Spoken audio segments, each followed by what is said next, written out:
इन सभी को। आइए चौहान सिविल सर्विस क्लास में आप सभी का स्वागत है। और आज चौहान सर की क्लास में बात होगी भारतीय इतिहास में नंदवंश।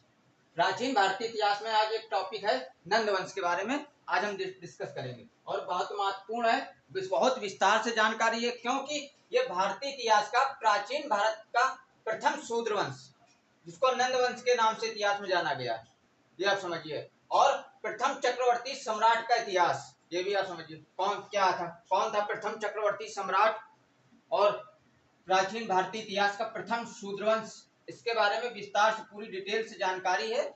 और इस चैनल में जो लोग भी नए हो चैनल को लाइक करें, शेयर करें, सब्सक्राइब करना मत भूलें और शेयर करते चलें। जो लोग भी कंपटीशन की तैयारी कर रहे हैं, सिविल सर्विस की तैयारी कर रहे हैं, उन तक ये वीडियो पहुंचाएं और अपने नोट्स तैयार करते रहें। आइए बात करें नंदवंश, जिसको भारतीय इतिहास का, प्राचीन भारत के इतिहास का प्रथम शूद्र वंश बोला जाता है।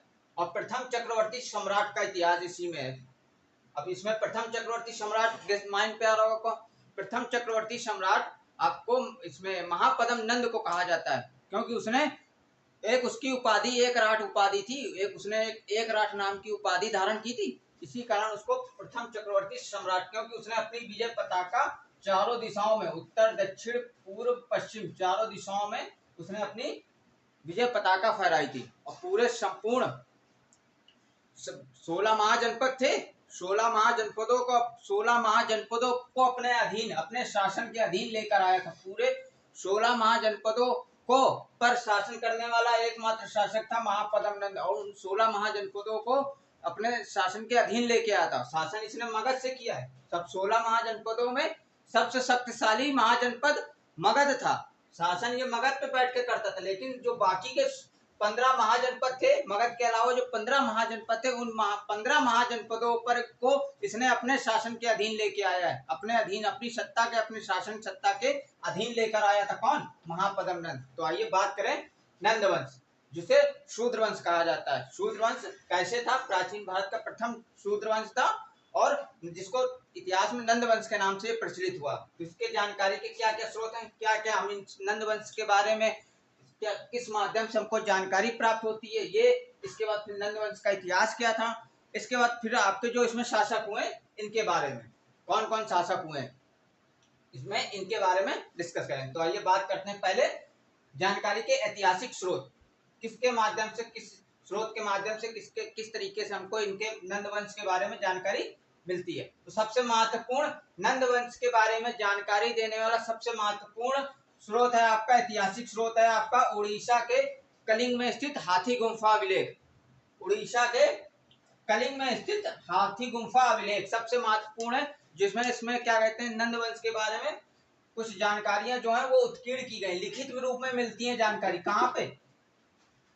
ये देखिए इसमें लिखा है, सम्राट महापद्म नंद का इतिहास जो है उसके बारे में उड़ीसा के उदयगिरी पर्वत के दक्षिण में स्थित कलिंग में स्थित हाथी गुम्फा अभिलेख में महापद्म नंद के इतिहास के बारे में उत्कीर्ण कराया। और इस हाथी गुम्फा अभिलेख को उत्कीर्ण कराने वाला कौन शासक था? कलिंग का शासक, कलिंग का राजा खारवेल था। उस समय इसके समकालीन कलिंग पर जो राजा था, जो शासक था, वो खारवेल था। और उसने हाथी गुम्फा, कलिंग में हाथी गुम्फा अभिलेख पर कुछ अभिलेख उत्कीर्ण किए और वो अभिलेख नंदवंश के शासक महापद्म नंद के बारे में पूरी विस्तार से जानकारी, वहां पे कुछ विस्तार से जानकारियों को विस्तृत उत्कीर्ण कराया था, उसने लेख लिखवाया था। इसके बारे में महापद्म नंद के इतिहास के बारे में, उसके बारे में वर्णन किया था इस हाथी गुम्फा अभिलेख में। सेकंड, महाराष्ट्र के निजामाबाद जिले के पश्चिम में 10 नंद तेरा, जिसको वर्तमान में महाराष्ट्र का नांदेड़ नाम जानते होंगे, महाराष्ट्र में पड़ता है, निजामाबाद जिले में पड़ता है, नांदेड़ एक नगर का नाम है, उसका प्राचीन नाम 10 नंद तेरा था। ये जो नगर था निजामाबाद जिले में पश्चिम में स्थित 10 नंद तेरा, जिसको वर्तमान में नांदेड़ कहा जाता है, वो नंदवंश के शासकों के अधीन था, नंदवंश के शासकों के अधीन था। दूसरा पॉइंट समझिए, 16 महाजनपदों में अस्मक, जिसकी राजधानी कोटली थी। ये 16 महाजनपदों का एक महाजनपद था अस्मक, जो दक्षिण भारत में स्थित था। ये भी एग्जाम पॉइंट है, दक्षिण भारत में स्थित एकमात्र जनपद अस्मक था। अस्मक जिसकी राजधानी कोटली थी, जो गोदावरी नदी के तट पर स्थित था। ये नंदवंश के शासकों के अधीन था, नंदवंश के शासकों के अधीन था। तो इससे पता चलता, बताया चक्रवर्ती 16 महाजनपदों में एक महाजनपद अश्मा गिस्किरा धनी कोडली थी, जो गोदावरी नदी के तट पर स्थित था। उस पर भी नंद वंश के शासकों का अधिकार था, समझिए, शासन किया इस पर। इसके बाद कथा सरित सागर में एक स्थान पर अयोध्या में नंद के शिविर का प्रसंग मिलता है। जब ये यात्रा वृत्तांत या यात्रा पर जाते थे तो ये अयोध्या में इन्होंने नंद शासकों ने शिविर लगाकर विश्राम करते थे, तो ये इसका प्रसंग की चर्चा भी मिलती है किसमें, कथा सरित सागर में। नेक्स्ट, मैसूर के कई अभिलेखों से जानकारी, मैसूर दक्षिण भारत में मैसूर पड़ता है, वहां के से कई अभिलेख प्राप्त हुए और उनसे जानकारी मिलती है कि नंद शासकों का वहां पर शासन था, वहां पर भी अधिकार कर रखा था। और कुंतल प्रदेश, दक्षिण भारत का कुंतल प्रदेश पर नंद राजाओं का अधिकार था। इसके बारे में जानकारी मैसूर से प्राप्त अभिलेखों से जानकारी मिलती है। इसका बौद्ध ग्रंथ, बहुत महत्वपूर्ण बौद्ध ग्रंथ ये ग्रंथ है। बौद्ध ग्रंथ याद रखिएगा, बौद्ध ग्रंथ महाबोधिवंश और अगुंतर निकाय, ये दो बौद्ध ग्रंथ हैं। बौद्ध ग्रंथ महाबोधिवंश और अगुंतर निकाय। और जैन ग्रंथ यहाँ पे दो हैं जैन ग्रंथ भी, एक भगवती सूत्र जिसमें 16 महाजनपदों के बारे में बताया गया है, और जैन ग्रंथ परिशिष्ट पर्वन में नंद वंश के शासकों के बारे में बताया गया। नंद वंश की वंशावली शासकों के बारे में जानकारी मिलती है किस जैन ग्रंथ से, परिशिष्ट पर्वन से, और किस बौद्ध ग्रंथ से, महाबोधिवंश और अगुंतर निकाय से। इनसे नंद वंश के शासकों के बारे में जानकारी मिलती है। वहीं वायु पुराण में नंद राजाओं का उल्लेख किया गया है। वहीं वायु पुराण, पुराणों में 18 पुराण में वायु पुराण ने नंद राजाओं के बारे में उल्लेख किया है। इसके बाद महर्षि पतंजलि ने अपने महाकाव्य में भी नंद राजाओं के बारे में कुछ वर्णन किया है। इसके बाद चीनी यात्री जब हैंसंग भारत यात्रा पे आया था तो अपनी यात्रा वृत्तांत में, भारत यात्रा वृत्तांत में कुछ लेख उसने लिखे थे। ग्रंथ यहाँ से ले गया था, कुछ लेख भी लिखा था, यात्रा वृत्तांत का विवरण भी उसने उल्लिखित किया है, लेख लिखा है। तो उसमें उसके जो साक्ष्य, उसको जो स्रोत जानकारी मिली है, उसको साक्ष्य मिले, उसने लिखा है उस लेख में कि जो नंद राजा थे वो उनके पास अपार धन संपदा थी और उनके पास 7 प्रकार के बहुमूल्य कीमती पत्थरों का भंडार था। 7 प्रकार के 7 टाइप्स के जो 7 प्रकार के बहुमूल्य कीमती पत्थरों का उसने उल्लेख किया, उनके पास भंडार था। नंद राजाओं के पास बताता है कि बहुत अपार मात्रा में धन संपदा थी और 7 प्रकार के बहुमूल्य कीमती पत्थरों का इसने उल्लेख किया जो उनके पास भंडार से भरे हुए थे। तो ये थे जानकारी के, ऐतिहासिक जानकारी के, नंद शासकों, नंद वंश के ऐतिहासिक जानकारी के स्रोत थे। अब बात करें नंद वंश का इतिहास। नंद वंश का इतिहास आपको पुराणों में वायु पुराण बताता है, बौद्ध ग्रंथ में आपका महाबोधिवंश, अगुंतर निकाय, जैन ग्रंथ में परिशिष्ट पर्वन, और यूनानी इतिहासकारों ने नंद शासकों के इतिहास के बारे में वर्णन किया है। भाई पुराणों में आपका वायु पुराण, बौद्ध ग्रंथ में महाबोधिवंश, अगुंतर निकाय और जैन ग्रंथ में परिशिष्ट पर्वन, और यूनानी इतिहासकारों ने नंद शासकों के बारे में वर्णन किया है, विस्तृत वर्णन किया है। जिसमें आपका एक रोमन इतिहासकार कार्टियस है, उसने लिखा है कि पोरस यूनान का शासक था। यूनान का बताया आपको कि यूनानी इतिहासकार, तो पोरस यूनान का शासक था। पोरस के पास सिकंदर बैठा शासक हुआ था। तो पोरस और सिकंदर में आपस में वार्तालाप हो रही थी। आपस में वार्तालाप के दौरान तो रोमन इतिहासकार कार्टियस ने उस वार्ता को एक्सप्लेन किया है, बताया, विवरण दिया है कि पोरस ने सिकंदर को बताया था कि मगध का राजा धननंद, जिसको घनानंद के नाम से जानते हैं, मगध का राजा धननंद, इसका यूनानी नाम जंड्रेमस और अग्रमस है। ये यूनानी नाम है अग्रमस या जंड्रेमस, जिसकी तुलना क्या कहते हैं, जिसकी पहचान घनानंद से की गई है। तो ये बताते हैं, पोरस सिकंदर को बताया मगध का राजा धननंद कोई विशिष्ट व्यक्ति नहीं था, ना ही वो राजकुल में जन्मा व्यक्ति था, मतलब राजवंशी परिवार से नहीं था। जो घनानंद था मगध का राजा था और वो कोई विशिष्ट व्यक्ति नहीं था और ना ही किसी राजवंशी परिवार से था, राजकुल से था। उसके पिता वास्तव में एक नाई थे जो चालाकी, चतुराई और कुटिलता से शिशुनाग की पत्नी का प्रेमी हो गया था। दोनों में प्रेम हो गया था। शिशुनाग उस समय मगध के शिशुनाग वंश का शासन था, तो शिशुनाग शासक था, उसकी पत्नी से प्रेम हो गया था और बाद में शिशुनाग की हत्या की। उसके बाद उसके अवैध पुत्रों की भी हत्या कर दी और मगध का शासन हथिया लिया था। तो ये वार्तालाप पोरस और सिकंदर के बीच होती है, पोरस को बताता है।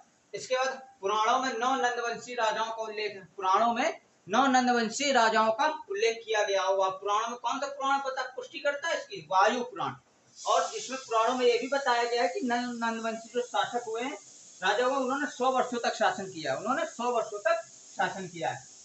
अब बौद्ध ग्रंथ महाबोधिवंश, एक बौद्ध ग्रंथ महाबोधिवंश में 9 राजाओं का वर्णन है, 9 राजाओं का वर्णन है। अब ये 9 राजा देखिए। प्रथम नंद राजा उग्रसेन, जिसको महापदम नंद के नाम से जानते हैं, ये संस्थापक था नंद वंश का। तो उग्रसेन, पांडुनंद, पांडुगति, भूतपाल, राष्ट्रपाल, गोविशालक, दस सिद्ध, कैवर्त और धननंद, ये जिसको इतिहास में घनानंद के नाम से आप लोग जानते हैं। इसका मूल नाम धननंद था, धननंद, ये नंद वंश का अंतिम शासक था।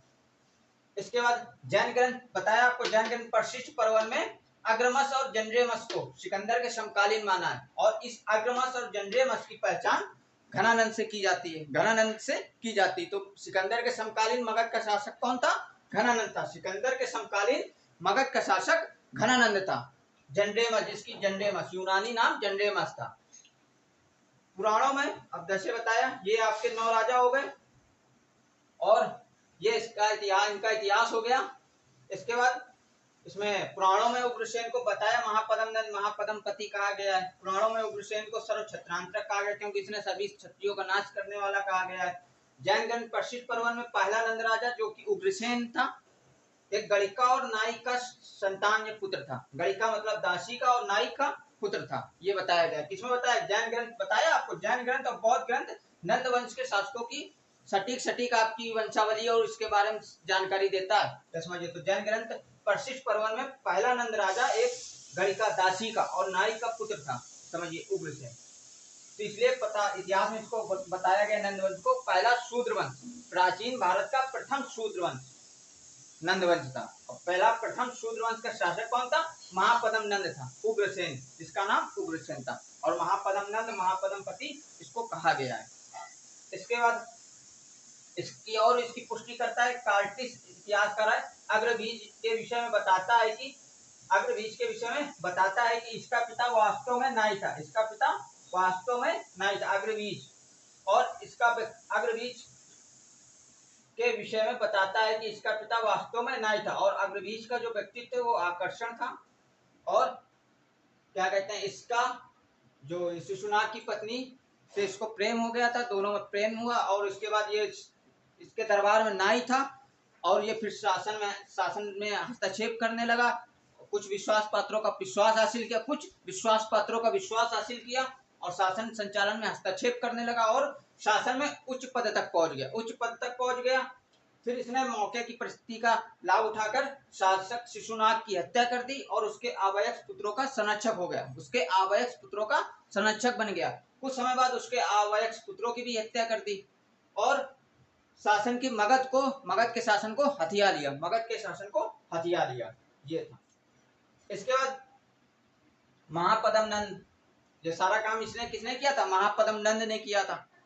तो महापदम नंद, जिसका मूल नाम उग्रसेन था, उग्रसेन 344 ईसा पूर्व में मगध की सत्ता पर इसने बैठा, मगध की सत्ता को हथियाकर मगध पे बैठा। इसके बाद इसका उपनाम महापदम नंद, महापदम पति, सर्व क्षत्रांतक, द्वितीय परशुराम, भार्गव, एक राट कहा गया है, ये समझिए, एक राट कहा गया है। और इसने महापदम नंद को समझिए यहाँ पे क्यों कहा गया? सर्व क्षत्रांतक इसलिए कहा गया क्योंकि इसने सभी क्षत्रियों का नाश किया है, इसलिए इसकी एक उपाधि सर्व क्षत्रांतक थी।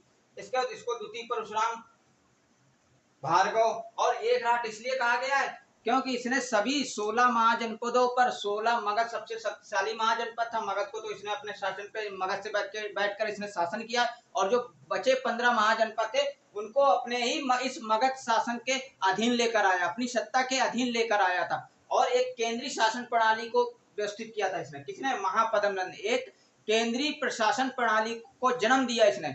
सारी उत्तर से दक्षिण, उत्तर में हिमालय और गंगा नदी तक, दक्षिण में ये बताया आपको गोदावरी कलिंग तक, पश्चिम में और पूर्व में इसने चारों तरफ अपनी विजय पताका लहराई, और सभी जनपदों पर इसने अपने जीत हासिल करके जो इसके शासन के अधीन आ गए तो उनको अपने शासन के अधीन लेकर आया, जो नहीं आए उनका अंत करके अपने शासन में मिला लिया, मगध में उसका विलय किया, मगध में उसको मिला लिया। तो चारों दिशाओं में इसने अपनी विजय पताका फहराई, जिसके कारण इसको और सभी जनपदों को, सभी साम्राज्य को, पूरे भारत साम्राज्य को एक छत्र में लेकर आया, एक छत्र में लेके आया, एक शासन के अधीन लेकर आया। इसीलिए इसको एक राठ या एक छत्र की उपाधि दी गई। महापदम नंद को एक राठ या एक छत्र की उपाधि दी गई। क्यों दी गई? क्योंकि इसने पूरे भारत साम्राज्य को एक शासन के अधीन लेकर आया, केंद्रीय शासन प्रणाली के अधीन लेकर आया। जो शासन प्रणाली थी उसको एक शासन प्रणाली के अधीन लेकर आ गया।